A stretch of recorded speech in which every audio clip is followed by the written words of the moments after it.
Segera download Quran Tadabbur, dia meraih tafsir kebaikan. dalam genggaman Contoh, Anda. bulan Ramadan adalah bulan Al-Quran.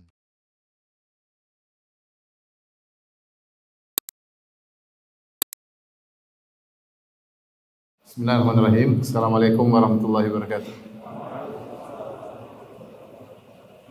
Alhamdulillahi ala ihsani wa syukru lahu ala taufiqihi wa amtinani wa asyhadu an la ilaha illallah wahdahu la syarika lahu ta'ziman li sya'ni wa asyhadu anna Muhammadan abduhu wa rasuluhu ila ridwani. Allahumma salli alaihi wa ala alihi wa ashabihi wa ikhwani.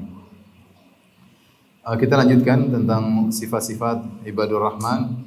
Kita sampai pada sifat yang keempat, tawassutuhum fi nafaqati bainal israf wa taqtir, yaitu sikap tengah mereka ya di antara sikap berlebihan dan sikap pelit ya, sikap berlebihan dan sikap pelit di antara keduanya. Allah Subhanahu wa taala berfirman tentang sifat mereka, walladzina idza anfaqu lam yusrifu wa lam yaqturu wa kana baina dzalika qawama. Dan orang-orang yang jika mereka membelanjakan harta atau berinfak, mereka lam yusrifu, tidak berlebih-lebihan, walam yaqturu, dan tidak juga pelit, wa kana baina dzalika qawama, akan tapi di antara keduanya, akan tapi di antara keduanya, tengah-tengah. Maksudnya yaitu mereka tidak berinfak melebihi keperluan, karena mereka tahu bahwasanya harta yang mereka miliki ini akan dimintai pertanggungjawaban oleh Allah Subhanahu wa taala. Terlalu banyak dalil yang menunjukkan akan hal tersebut ya. Seperti firman Allah Subhanahu wa taala, "Tsumma latus'alunna yauma idzin 'anil na'im." Sungguh kalian akan dimintai pertanggungjawaban tentang nikmat yang kalian rasakan. Di antaranya sabda Nabi sallallahu alaihi wasallam, "Lan tazula qadama 'abdin hatta yus'ala an arba." Bahwasanya dua kaki seorang hamba tidak akan bergeser pada hari kiamat sampai ditanya tentang empat perkara. Di antaranya an malihi, tentang hartanya, min aina iktasabahu, dari mana dia dapatkan, wa fima anfaqah, dan kemana dia habiskan. Kemana dia habiskan. Maka seorang Abdurrahman, yaitu ibadur rahman, dia sadar bahwasanya harta yang dia miliki itu adalah titipan dari Allah Subhanahu wa taala, dan dia tidak semena-mena dalam menggunakan harta tersebut. Disebutkan orang jahiliyah dahulu, mereka bangga kalau menghabiskan uang mereka. Makanya disebutkan mereka mengatakan ahlaktu malal lubada, ya, dia bangga, aku telah menghambur-hamburkan uang. Bahkan mereka tuliskan dalam syair-syair mereka. Jadi kalau mereka berfoya-foya, bikin acara, bikin pesta, mereka bangga, dan itu diwarisi oleh sebagian orang. Bangga dengan yang berlebih-lebihan, bangga menggunakan mobil yang mewah. Sampai sekarang bangga menggunakan misalnya benda-benda mahal ya. Itu adalah warisan jahiliyah yang mereka bangga mengeluarkan uang pada yang tidak ada manfaatnya. Padahal kita tahu bahwa setiap uang, setiap rupiah yang kita miliki, setiap dolar yang kita miliki akan dimintai pertanggungjawaban oleh Allah dengan dua pertanyaan, dari mana kau dapatkan? Kalaupun kita mendapatkan dengan cara yang halal, yang pertanyaan kedua, kemana kau habiskan? Di mana kau habiskan? Maka ciri-ciri orang-orang yang merupakan ibadur rahman, mereka tidak berlebih-lebihan dan juga tidak pelit. Ya, tidak berlebih-lebihan maksudnya tadi tidak menggunakan di luar kebutuhan. Kalau kebutuhan enggak ada masalah. Anda punya keperluan, keluarkan uang banyak, enggak ada masalah. Anda keluarkan uang untuk di jalan Allah sebanyak-banyaknya, enggak ada masalah. Yang penting jangan sampai terlantar. Ya. Oleh karenanya ketika sebagian sahabat memiliki kemampuan untuk mencari nafkah untuk keluarganya, Nabi mengizinkan untuk berinfak dengan sebanyak-banyaknya. Contoh Abu Bakar. Abu Bakar radhiyallahu anhu berinfak dengan seluruh hartanya, Rasulullah biarkan. Ketika Rasulullah SAW bertanya kepada Abu Bakar, "Ma abqaita li ahlik?" Apa yang kau sisakan untuk keluargamu?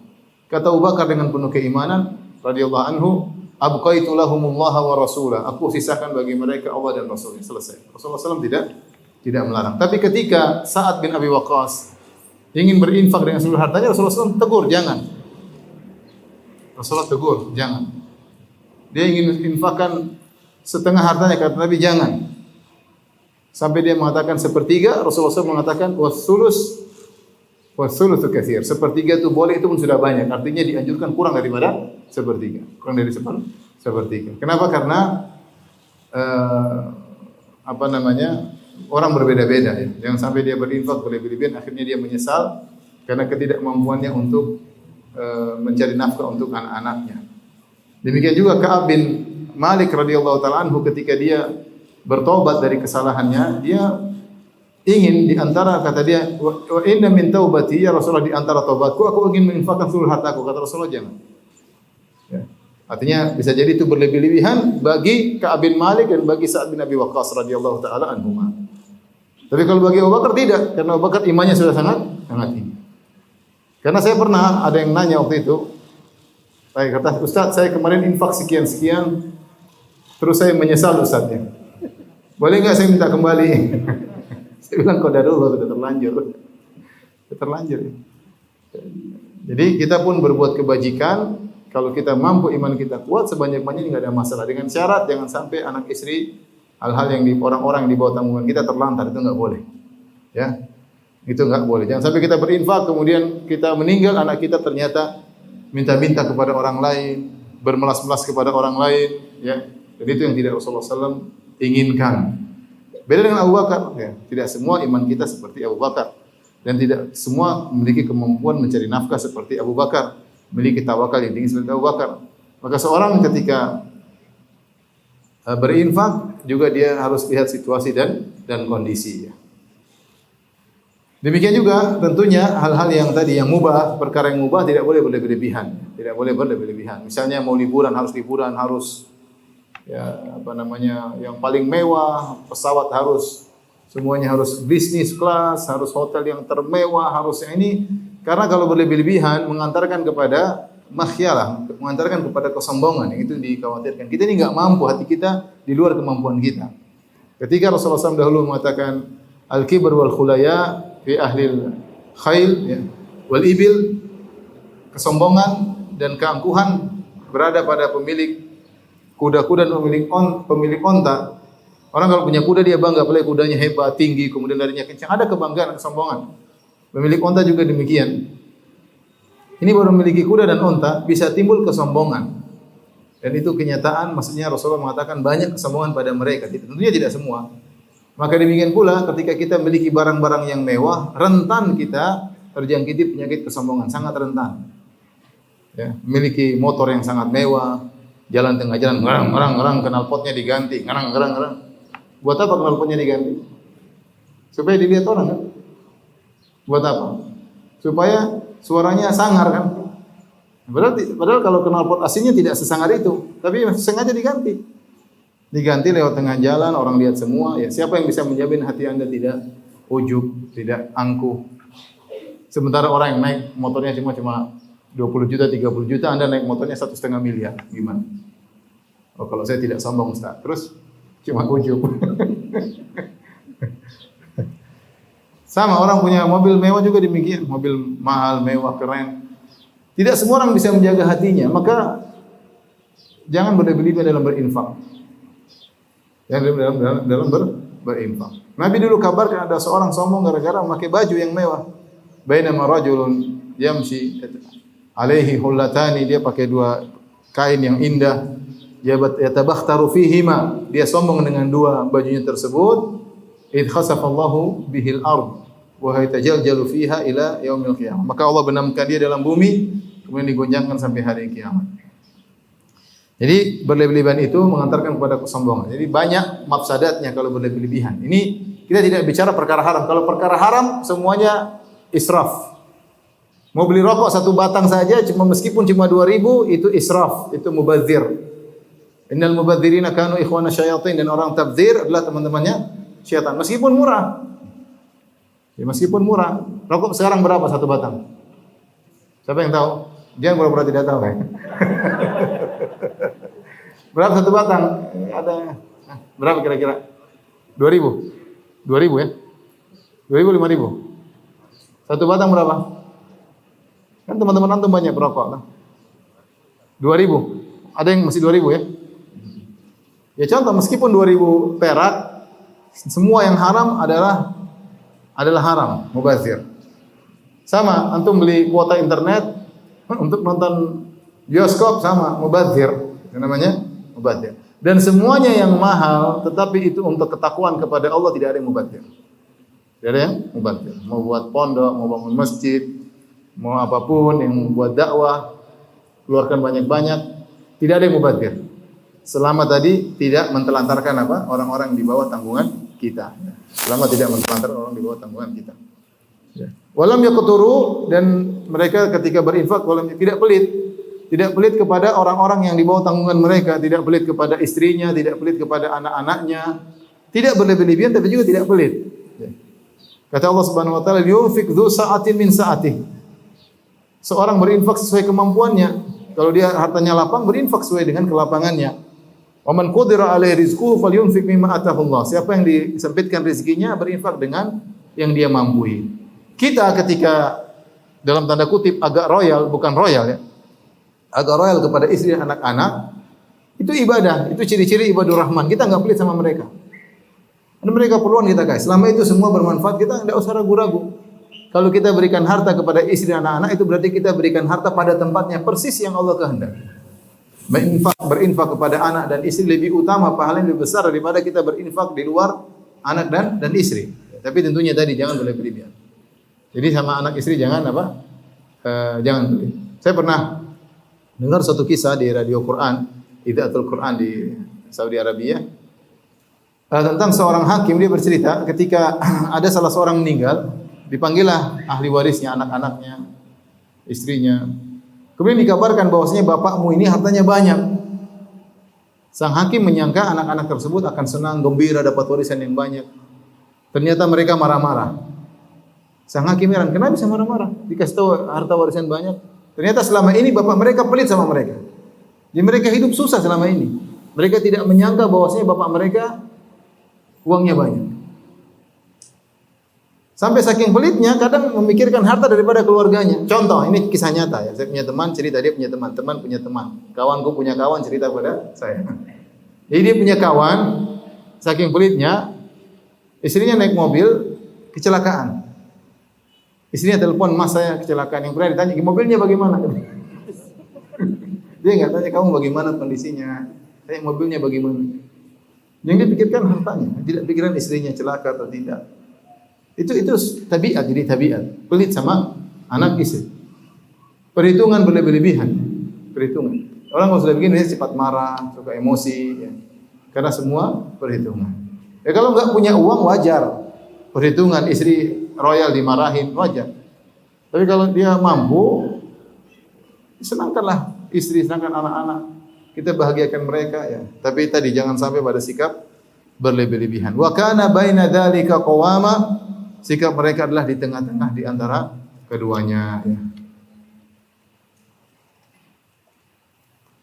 Fa an Ka'ab bin Farrukh an Qatadah an Mutarrif bin Abdullah berkata, "Khairu hadhil umur awsatuha."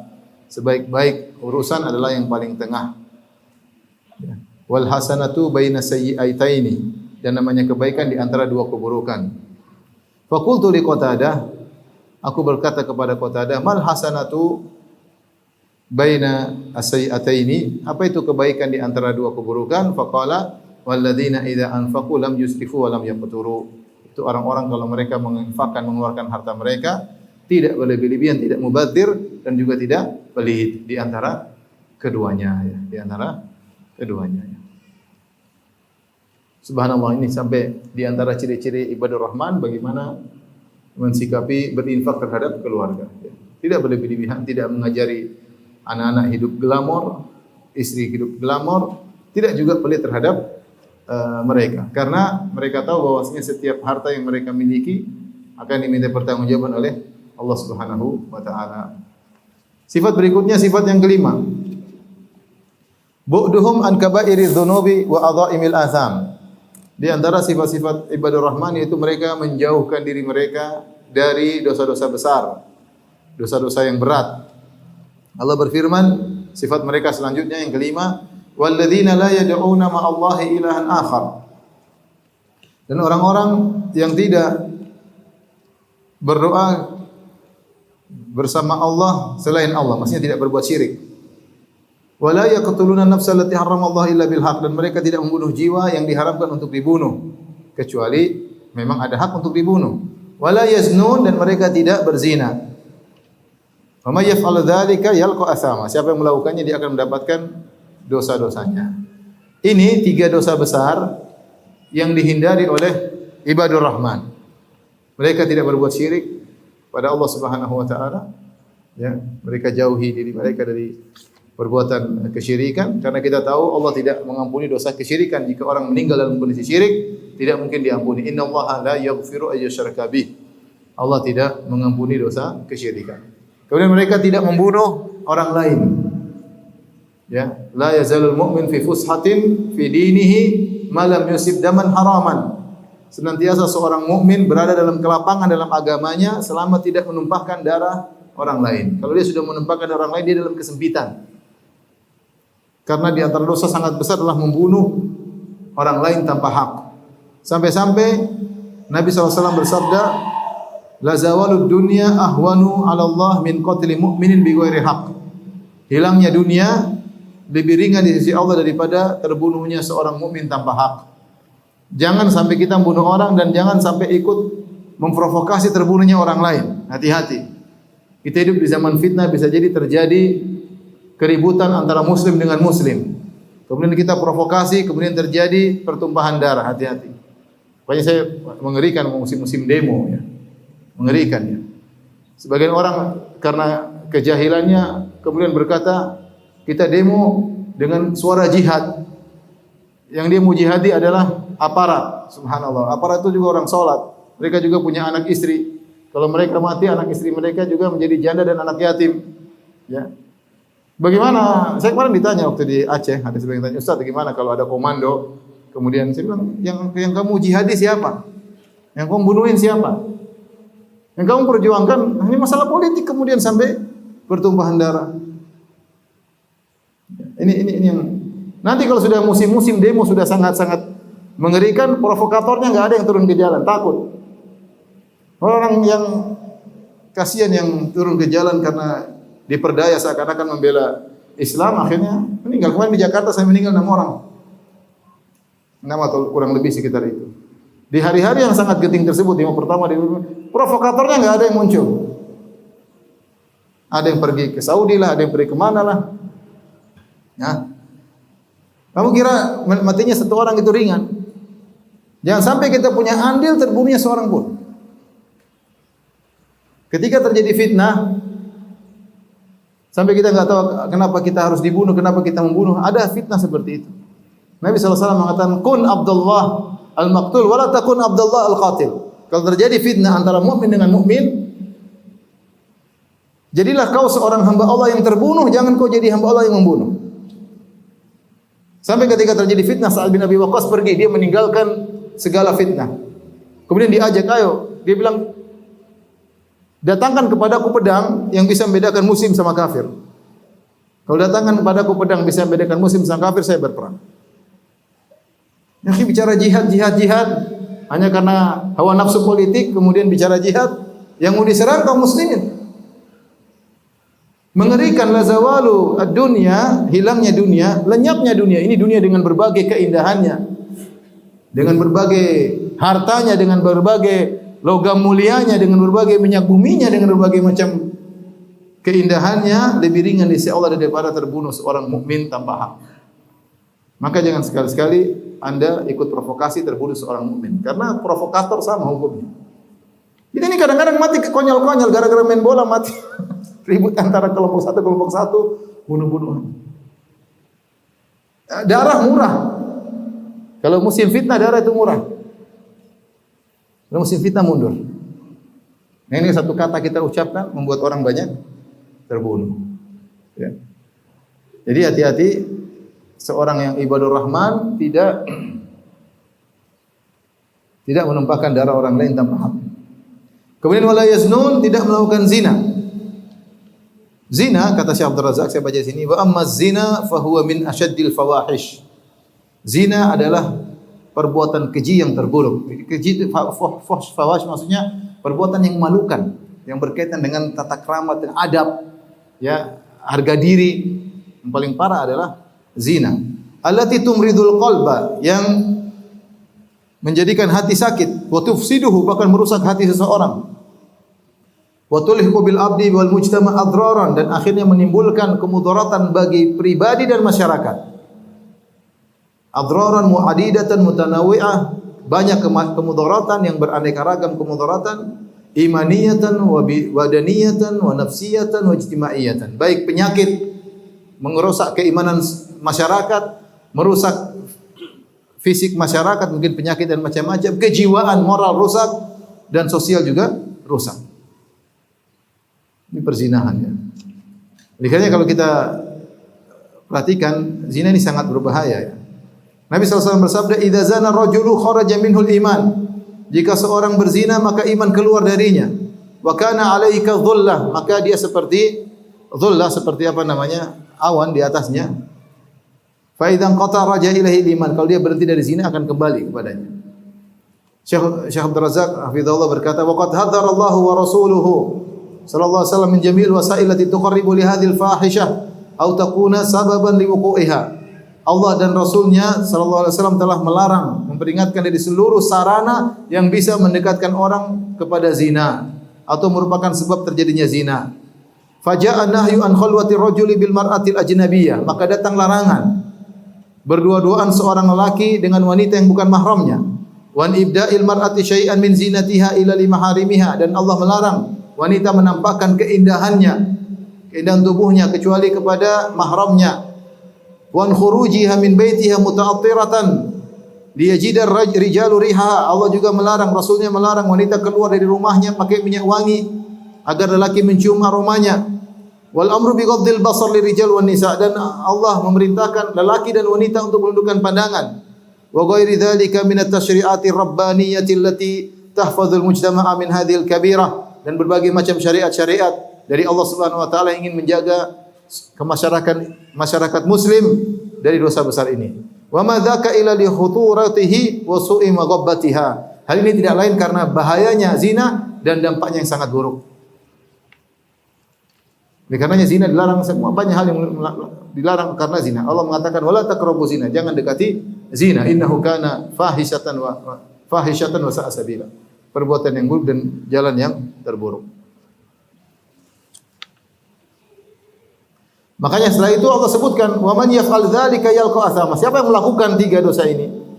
Syirik, membunuh orang lain, zina, dia akan mendapatkan dosa-dosa, dia menemui dosa-dosanya. Yudha'af lahul adzabu yaumal qiyamah, dan akan dilipat gandakan azab baginya pada hari kiamat, wa yakhludu fihi muhana, dan dia akan kekal ya dalam neraka jahanam. Kecuali orang yang bertobat. Ustaz, kalau kita pernah melakukan ini, apa enggak mungkin jadi ibadur rahman? Mungkin. Saya pernah membunuh Ustaz, saya pernah berzina Ustaz, saya pernah berbuat syirik Ustaz. Apakah tidak mungkin saya menjadi ibadur rahman? Jawabannya mungkin. Makanya Allah setelah itu mengatakan, setelah Allah sebutkan tentang buruknya perbuatan ini, dosanya sangat besar, Allah mengatakan illa man taba wa amana wa amila amalan salihan, kecuali orang bertobat, beriman dan beramal saleh. Fa ulaika yubaddilullahu sayyi'atihim hasanat, maka mereka itulah orang-orang yang Allah rubah keburukan-keburukan mereka menjadi kebaikan-kebaikan. Wa kana Allahu ghafurur rahima, dan Allah Maha Pengampun lagi Maha Penyayang. Di sini Allah mengatakan fa ulaika yubaddilullahu sayyi'atihim hasanat, Allah akan merubah keburukan-keburukan jadi kebaikan. Maksudnya apa? Ada khilaf di kalangan para ulama, tapi sebagian pendapat mengatakan benar-benar keburukan dosa yang pernah dia lakukan dirubah jadi hasanat yang akan diletakkan pada timbangan kebaikan, sebagaimana datang dalam sebagian hadis. Dan banyak ulama mengatakan juga maksudnya adalah biasanya kebiasaan dia untuk maksiat, biasanya tenaganya untuk zina, biasanya uangnya untuk foya-foya. Setelah dia bertobat, semuanya berubah menjadi kebaikan. Tenaganya untuk ibadah, uangnya untuk dakwah. Itulah ulaika yubaddilullahu sayyi'atihim hasanat. Mereka itu orang-orang yang keburukannya berubah menjadi kebaikan. Jadi potensi dan energi yang dia miliki sebelumnya untuk maksiat, karena maksiat butuh potensi, butuh energi. Kalau enggak punya energi enggak bisa maksiat, kalau enggak punya duit enggak bisa maksiat. Setelah dia tobat, berubah semuanya menjadi kebaikan. Tapi yang berikutnya, sifat yang keenam, masih ada 3 sifat lagi. Sifat ibadur rahman, bu'duhum an majalisil batil wal munkarat. Mereka menjauhkan diri mereka dari majelis-majelis kebatilan dan majelis-majelis kemungkaran. Qala azza wa jalla, Allah berfirman tentang sifat mereka, walladzina la yashhaduna az-zura, dan orang-orang yang tidak menghadiri az-zur.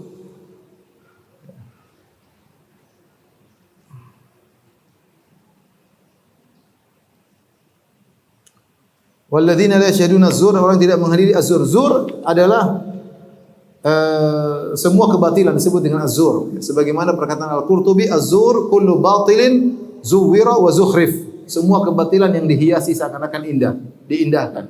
Itu namanya az-zur. Termasuk persaksian palsu, tapi ini ayat umum. Walladzina yashhaduna az-zur, yaitu orang-orang dan orang-orang la yashhaduna az-zur, yang tidak menghadiri perkara-perkara batil. Wa idza marru bil lagwi marru kirama, kalau mereka terpaksa harus melewati perbuatan-perbuatan yang sia-sia, maksiat, maka mereka lewat dengan cara yang mulia, ya. Mereka lalui saja dengan menjaga kehormatan diri mereka.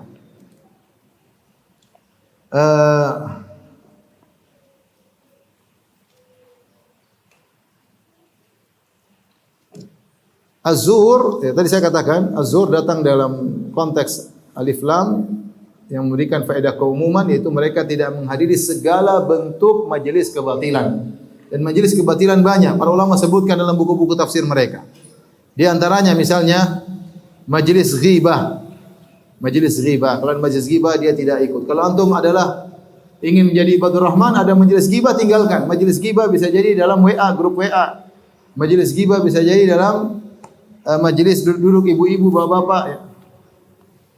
Jangan.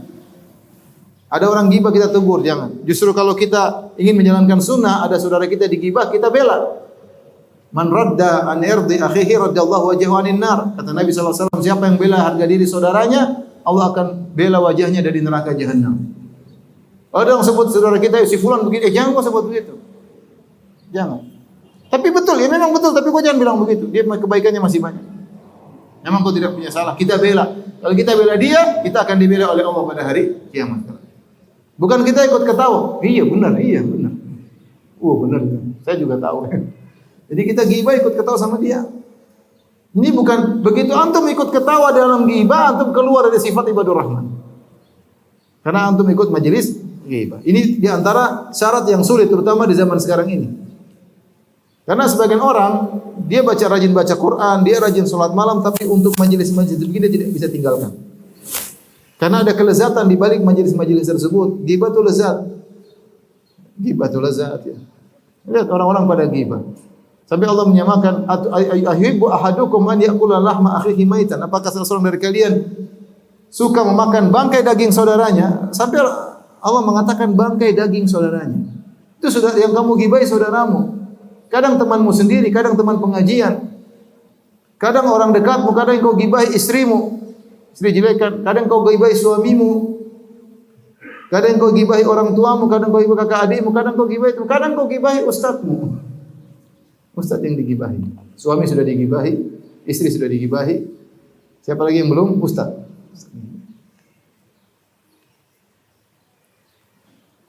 Dia kira ustadznya malaikat, tidak boleh punya salah. Kalau punya salah kemudian jadi bahan ghibah. Kalau antum baik datang ke ustaz tersebut, ustaz antum ngomong gini kok prakteknya beda. Bagus. Ustaz bukan malaikat, punya salah. Itu ngomong di belakang apa faedahnya? Menjatuhkan harga diri guru misalnya. Kalau ada salah datang, ustaz, afwan ustaz. Saya lihat antum kayak begini, padahal antum ngomong begini ya. Nasihat itu lebih baik. Saya pernah datang sama orang satu kota. Ustaz, gini ada ustaz gini ngomong langsung, jangan lewat saya. Kamu, ibu, ngomong langsung saja sama dia. Kalau saya ngomong mungkin ribut. Ibu ngomong kan bagus, dari murid kepada guru. Jangan ngomong di belakang. Enggak maksud saya sampaikan ustaz supaya ustaz. Enggak. Ibu ngomong sendiri. Ngomong sendiri sama ustaz. Jadi, majelis ghibah jangan diikuti. Namimah, ngadu domba.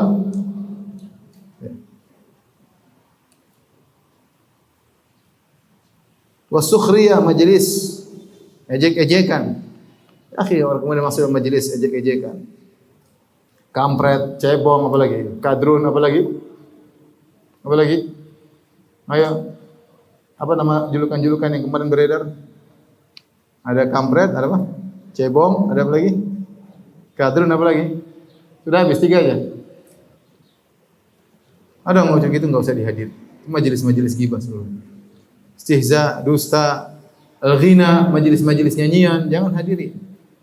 Joget-joget, musik-musik, jangan hadiri. Kita kadang terpaksa itu di luar kemampuan kita. Terpaksa naik bis ternyata ada musiknya, terpaksa naik pesawat terkadang ada musiknya, luar kemampuan. Tapi jangan kita sengaja datangi majelis tersebut karena majelis-majelis ini mengeluarkan kita dari sifat ibadur rahman. Secara umum segala kemungkaran, majelis kemungkaran. Kemudian kata Syekh, perhatikan, wa musyahadatul munkarat, dan menonton perkara-perkara mungkar, fal fawahish, perkara-perkara keji, perkara-perkara buruk yang menghilangkan rasa malu, allati tu'radu fi syasyati tilfaz, yang dipaparkan di layar-layar televisi, wa jihazil jawal, dan juga layar-layar HP, wa ghairi dzalik. Ini musibah ini. Nonton majelis lawak bohong isinya semua, kita ikut ketawa nonton. Majelis lawak yang hadir nonton banyak, ngomong sana sini, ketawa sini, sana jelekin orang macam-macam, kita ikut menyaksikan. Itu bukan sifat ibadur rahman. Menghadiri majelis dai yang menjelek-jelekan sunnah, kemudian ketawa, kita ikut ketawa-ketawa. Ya. Tujuan ikut rame, ya. Nggak boleh. Hati-hati, HP ini musibah. HP ini bisa mengeluarkan kita dari sifat-sifat ibadur rahman. Mulai saat ini kita waspada. Ya. Kalau kita terjerumus segera istighfar. Tidak ada di antara kita yang selamat dari dosa mata. Tapi kalau terjerumus kita istighfar. Ya. Ya.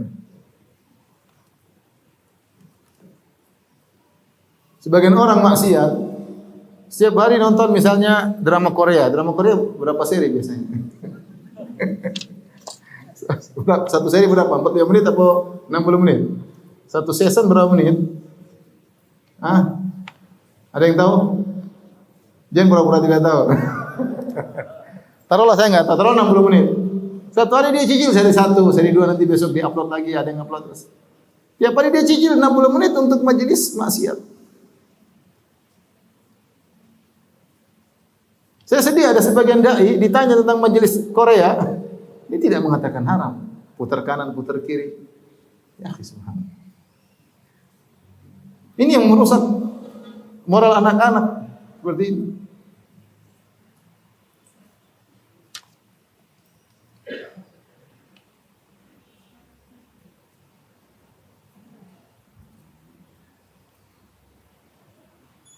Menghilangkan rasa malu putri-putri kita.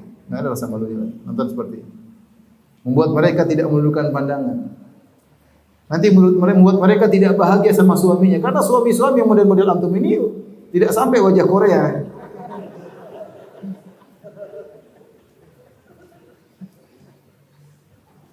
Lihat bagaimana sifat bidadari surga. Qasiratut tarf, menundukkan pandangan. Dia tidak melihat laki lain kecuali apa? Suaminya. Mana gimana? Akhwat suka nonton majelis Korea. Ya bandingkan sama cowok-cowok Gorontalo ya agak Korea-Korea gimana gitu.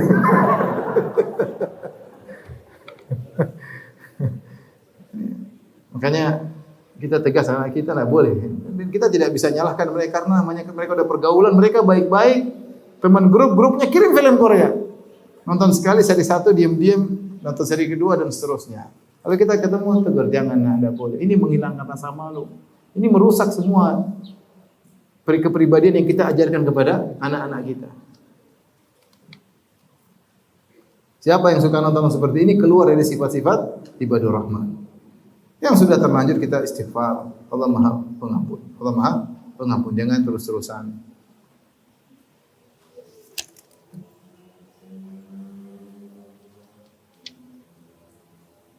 Wa idza marru bil lagwi marru kirama. Kalau memang harus lewat ya, adalah lewat dengan cara yang kiraman, yaitu dengan cara yang mulia, tetap menjaga kemuliaan diri.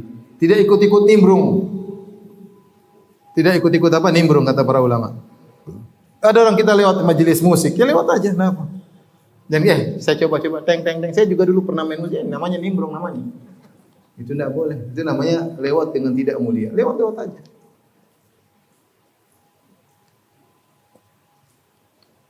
Seperti di Eropa, majelis orang lewat, mungkin orang ciuman di pinggir jalan, lewat aja.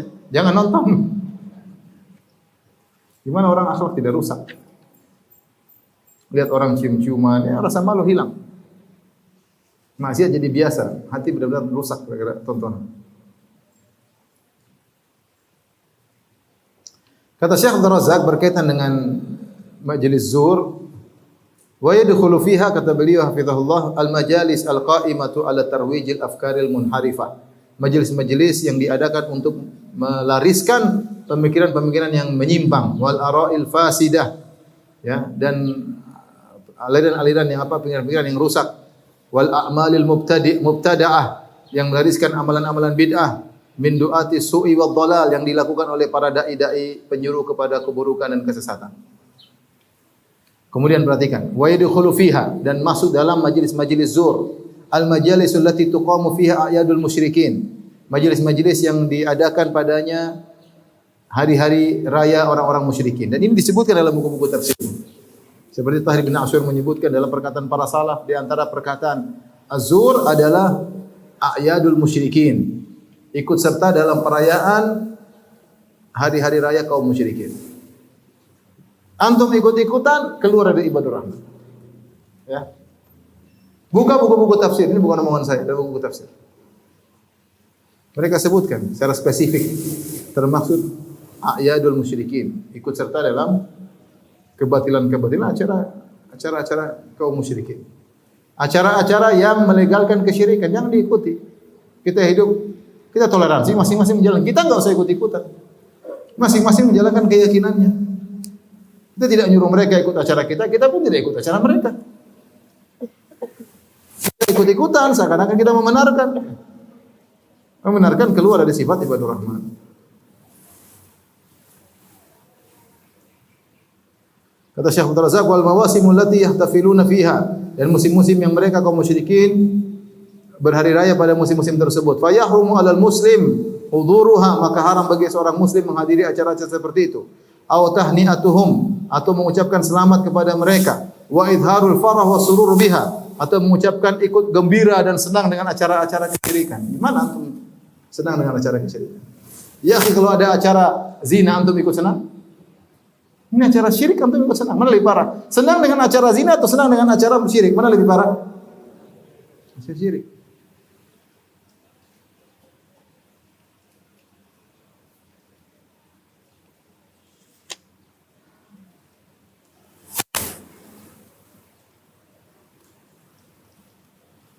Nah. Kemudian kata Syekh Abdul Razak, hafizahullah taala, fa ibadur rahman la yashhaduna hadhil majalis bi jami'i suwariha. Maka ibadur rahman, hamba-hamba rahman tidak menghadiri seluruh majelis-majelis seperti ini dengan segala bentuknya. Wa min babi aula, dan lebih utama tentunya alla yaqa minhumuz zur. Tentu mereka tidak melakukan perbuatan-perbuatan ini. Menghadiri saja tidak, apalagi melakukannya.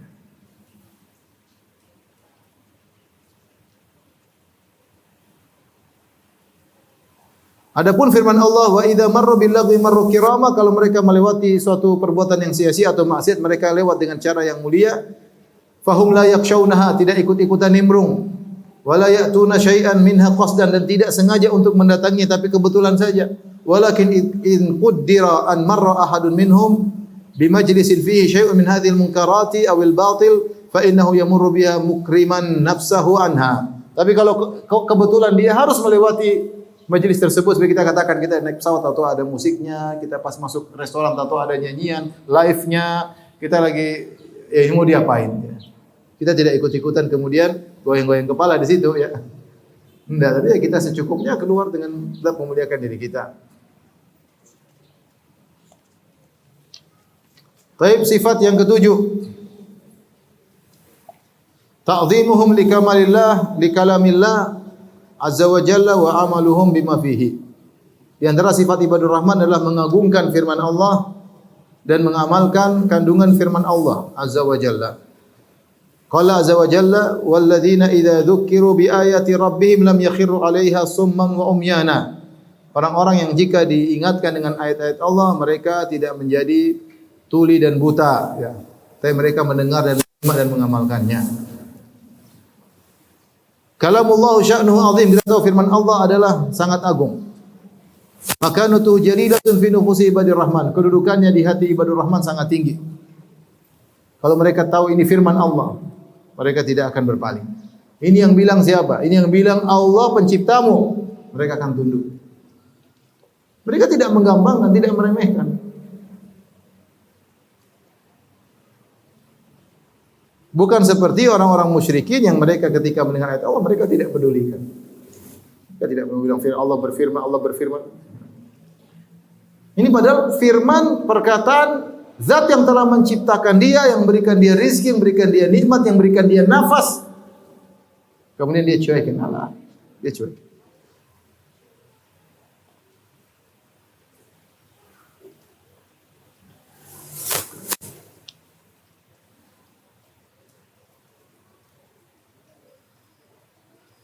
Nabi SAW pernah bersabda, Inna abghadal kalami ilallah, di antara perkataan yang paling dibenci oleh Allah, an yaqula rajulu lirrajul, ada seorang berkata kepada saudaranya, ittaqillah, bertakwalah kepada Allah.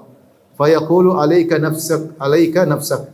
Dia menjawab, kau urus dirimu sendiri. Ini di antara hal yang dibenci oleh Allah Subhanahu wa taala. Kalau seorang diingatkan dengan Allah, hendaknya dia bertakwa kepada Allah, dia takut kepada Allah Subhanahu wa taala. Diingatkan ayat-ayat Allah, dia takut kepada ayat-ayat Allah Subhanahu wa taala. Itu sifat-sifat ibadur rahman. Sifat yang terakhir, yang ke-8, inayatuhum bid-du'a wa tadarru' lillah. Mereka perhatian untuk berdoa dan merendahkan diri di hadapan Allah Subhanahu wa taala. Allah berfirman tentang sifat-sifat ibadur rahman yang ke-8, walladzina yaquluna rabbana hab lana min azwajina wa dhurriyyatina qurrata a'yun. Dan orang-orang yang berdoa, ya Rabb kami, anugerahkanlah kepada kami dari istri-istri kami dan dari keturunan kami qurrata a'yun, yang menyejukkan pandangan kami. Waj'alna lil muttaqina imama, dan jadikanlah kami pemimpin bagi orang-orang yang bertakwa. Inilah sifat-sifat ibadur rahman, mereka perhatian sama istri dan anak-anaknya. Bahkan mereka mendoakan istri dan anak mereka dalam salat malam mereka, dalam ibadah mereka, karena mereka tahu bahwasanya tarbiyah istri dan anak-anak berpengaruh pada tersebarnya Islam. Berpengaruh pada tersebarnya Islam. Orang kalau punya istri soleha, punya anak-anak yang baik, maka ini akan membuat dakwah semakin berkembang. Ada pejuang-pejuang dakwah dengan adanya anak-anak yang saleh. Mereka ngerti akan hal tersebut.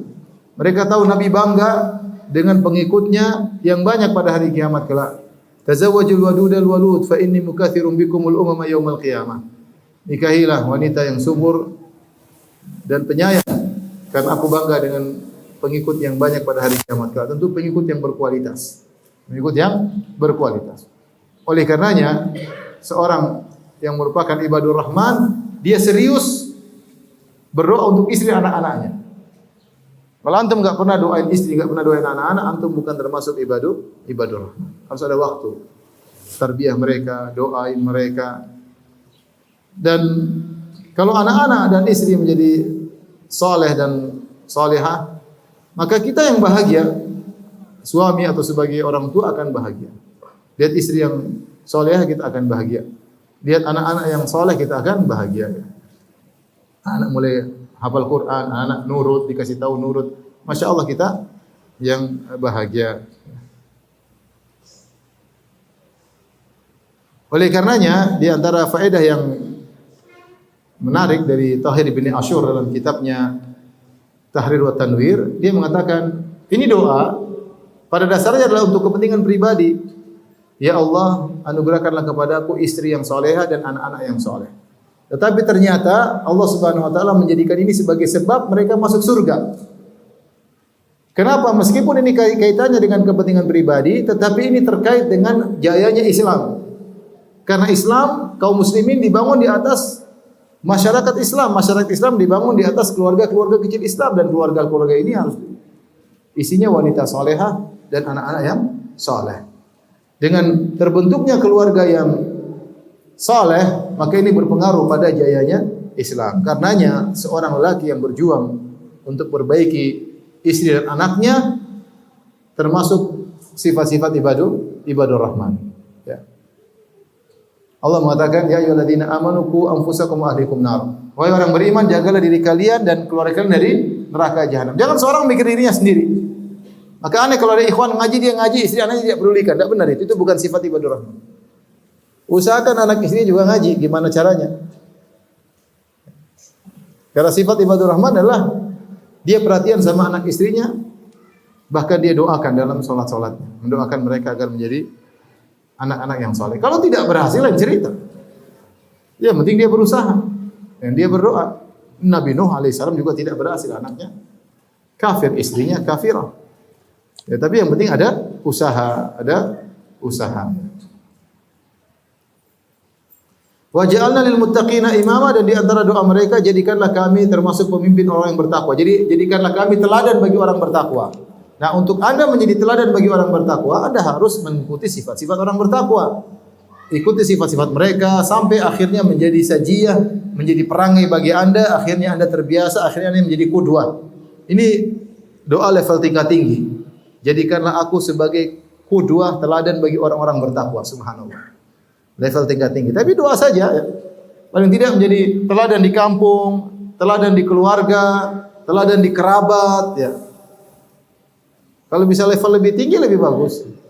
Tapi paling tidak ada orang-orang bertakwa yang menjadikan kita sebagai teladan. Ini di antara doa yang disebutkan dalam ayat ini. Wa ja'alna lil muttaqina imama. Jadikanlah kami pemimpin bagi orang-orang bertakwa, teladan. Dan tidak mungkin Anda menjadi teladan kecuali Anda telah memiliki sifat-sifat orang-orang bertakwa sebelumnya, kemudian Anda pertahankan. Inilah 8 sifat dari ibadur rahman. Setelah Allah menyebutkan 8 sifat tersebut, Allah mengatakan, ulaika yujzaunal ghurfata bima sabaru. Mereka itulah orang-orang diberi ganjaran al-ghurfah. Al-ghurfah adalah surga yang tinggi. Kalau surga yang biasa disebut jannah, al-ghurfah lebih tinggi lagi daripada surga yang biasa. Dalam hadis kata Nabi SAW, inna ahlal jannati yatara'awna ahlal ghuraf min fawqim. Semuanya penghuni surga melihat kepada penghuni al-ghuraf, al-ghurfah, surga yang spesial di atas mereka. Kama yatara'awna al-kawkabad durri al-ghabir fil ufuq. Sebagaimana mereka melihat bintang yang terang benderang yang akan terbenam di ujung. Minal masyriq wal maghrib, yang tenggelam di timur atau di barat. Litafadhuli ma bainahum, karena perbedaan yang signifikan antara ahlul ghurfah dengan ahlul jannah. Jadi ibadur rahman ini mereka tidak mendapatkan surga biasa, mereka mendapatkan surga spesial. Karena 8 sifat yang disebutkan sifat-sifat yang spesial. Ya. Ada penghuni surga tapi penghuni surga yang biasa. Ibadur rahman lebih spesial lagi sehingga mereka mendapatkan ganjaran ghurfah. Perhatikan kata Allah, ulaika yujzaunal ghurfata. Mereka mendapatkan surga yang tinggi bima sabaru, karena kesabaran mereka. Karena kesabaran mereka. Intinya untuk menjalankan 8 sifat ini butuh kesabaran. Apa saja 8 sifat tersebut? Coba diulang dari awal. Pertama tawadhu kan? Tawadhu. Kemudian yang kedua salat malam, butuh sabar. Tawadhu juga butuh sabar. Tawadhu sama orang yang lebih rendah daripada kita butuh kesabaran. Salat malam butuh kesabaran. Kemudian yang ketiga,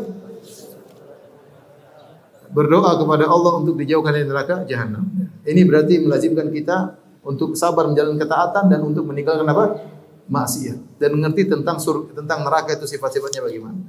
Kemudian yang keempat, tidak berlebihan dalam berbelanja, tidak berlebihan dalam belanja.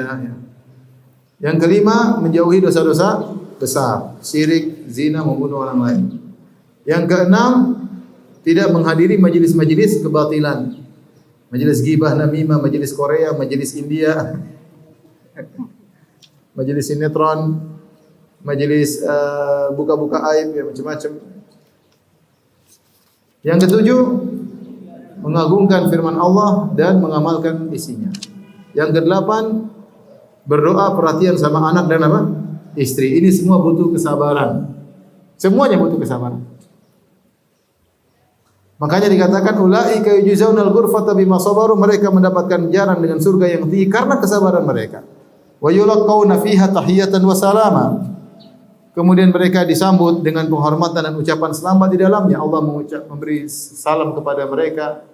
Salamun qaulan mir rabbir rahim. Allah mengucapkan salam kepada mereka. Mereka dapat keselamatan dari Allah Subhanahu wa taala.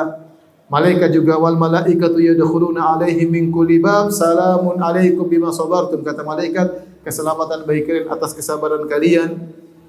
Kalau sudah masuk surga maka tidak lagi yang perlu dikhawatirkan. Tidak ada kesedihan, tidak ada kekhawatiran, semuanya kesenangan, semuanya kegembiraan. Tidak ada dongkol, tidak ada hasad, tidak ada cemburu, tidak ada mangkal, semuanya ya. Semuanya berupa keindahan. Makanya mereka dapatkan keselamatan. Khalidina fiha, mereka kekal dalam surga selama-lamanya. Hasunat mustaqarra wa muqama. Dan surga itu sebaik-baik tempat menetap dan tempat kediaman. Inilah ikhwan dan akhwat yang dirahmati Allah Subhanahu wa taala, sifat-sifat ibadur rahman, 8 sifat yang telah dijelaskan oleh Syekh Abdul Razak hafizahullah taala. Baik, demikian saja kajian kita. Kurang saya mohon maaf. Wabillahi taufiq wal hidayah. Assalamualaikum warahmatullahi wabarakatuh.